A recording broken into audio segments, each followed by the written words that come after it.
The mind starts racing. A heavy tightness clamps down on the chest, and a sudden knot twists deep in the stomach. When this wave of panic hits, individuals frequently misinterpret the physical distress as a personal failure or a psychological breakdown. But the brain is simply struggling to operate inside these rigid artificial environments. We evolved in a world guided by natural rhythms, but we now navigate a world that never turns off. Without regular space for recovery, the nervous system adapts. It shifts into a protective, hyper-vigilant mode, operating defensively even when there is no immediate threat. Breaking this cycle requires us to move past self-blame.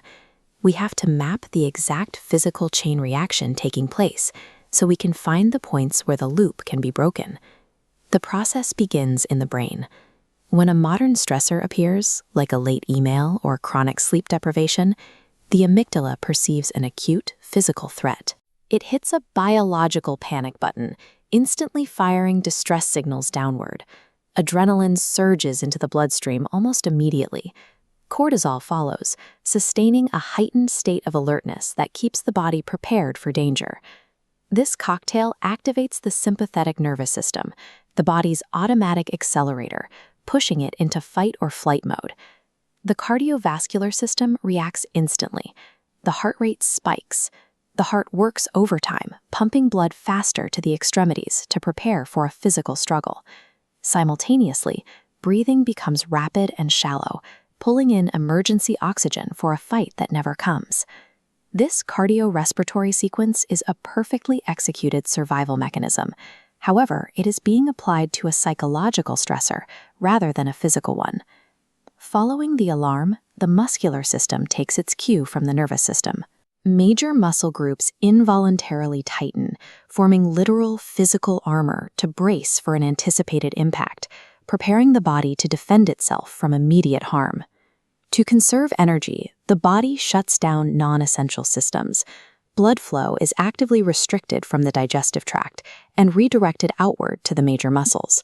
This shift causes the physical sensations of butterflies or nausea.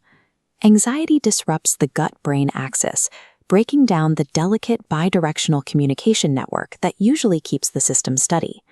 This creates a biological feedback loop that traps the body in panic. The brain monitors these physical signals, the racing heart and tense muscles, and reads them as confirmation that a real danger must be present. Because the brain and body are now in an echo chamber of false physical alarms, the anxiety can sustain itself indefinitely.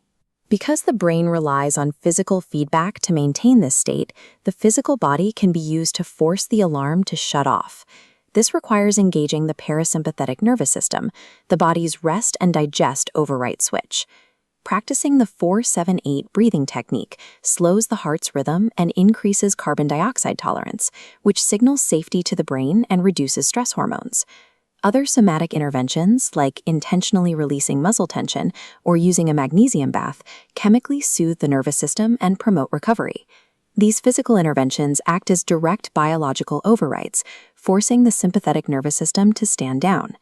The long-term goal is to build rhythms that the nervous system can trust, preventing the baseline from remaining in a state of hypervigilance. An anxious body is simply an overworked alarm system, functioning exactly as it was built to, but without the off switch being flipped. Mapping the cascade provides the agency to turn off the alarm, allowing you to inhabit your life with clarity rather than simply enduring it.